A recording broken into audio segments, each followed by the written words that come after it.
What's up guys, and welcome to another LSTickrightstick LittleBigPlanet team pick review where we analyse this week's team picks. We've got some interesting LittleBigPlanet team picks this week.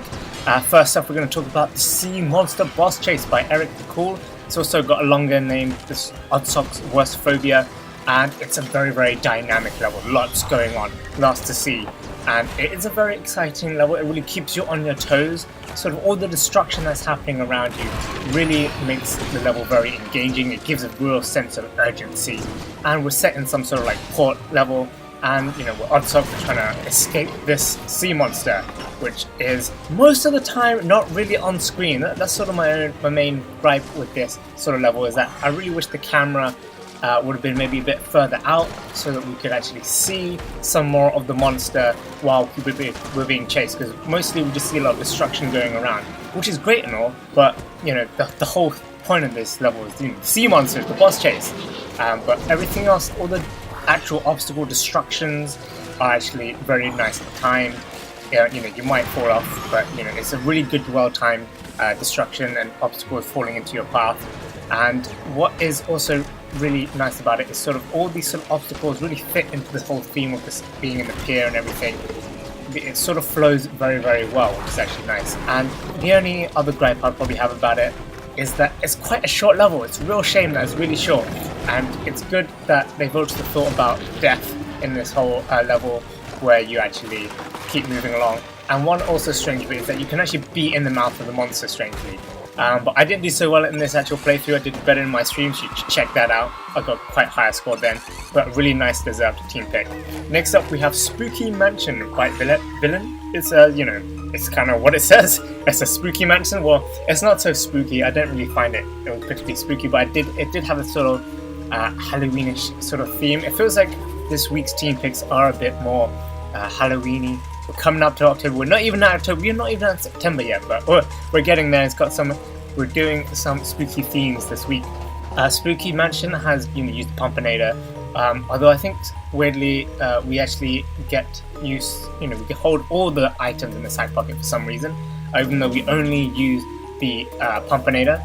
It's got some sort of nice little puzzle bits. I guess they're puzzle bits. In terms of we actually have to use the Pumpinator to deal with the obstacles. It's got some nice obstacles in terms of the up and down, which you have to change between layers to get through, otherwise you don't want to be squished and stuff, which is actually very nice. One main gripe with this level, I guess, is there's something about it that doesn't feel engaging or exciting for some reason. It looks great, everything is about it looks amazing, it does fit and everything gels well, and I sort of like the whole aesthetic of everything is sort of larger than Sackboy. You know, I like these levels where Sackboy is shown to be small. And it's sort of great where there's lots of bubbles hidden. They're not really hidden around, but they're sort of out the way a bit, and it's sort of extra effort to go get some bigger amount of bubbles, which is sort of nice. It's just missing something that really excites me about this level. It's a polished level, it looks great, and the music is very nice, very fitting. And the obstacles are actually quite intriguing, some nice. It's just nothing that wows me about it. But yeah, that's another level by VilletteVillain. And then next up we have Forgotten Soul, Lost and Found by SCARYBISCUIT.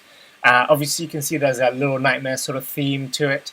And when SCARYBISCUIT was actually showing off this level, teasing it before it got released, I actually really liked that he used the Little Nightmares costume, the 6th costume. It actually fit this level very well. And I kind of wish that maybe SCARYBISCUIT sort of forced us to be in that that costume rather than using our own costumes, because it just fit this level much more than my own costume.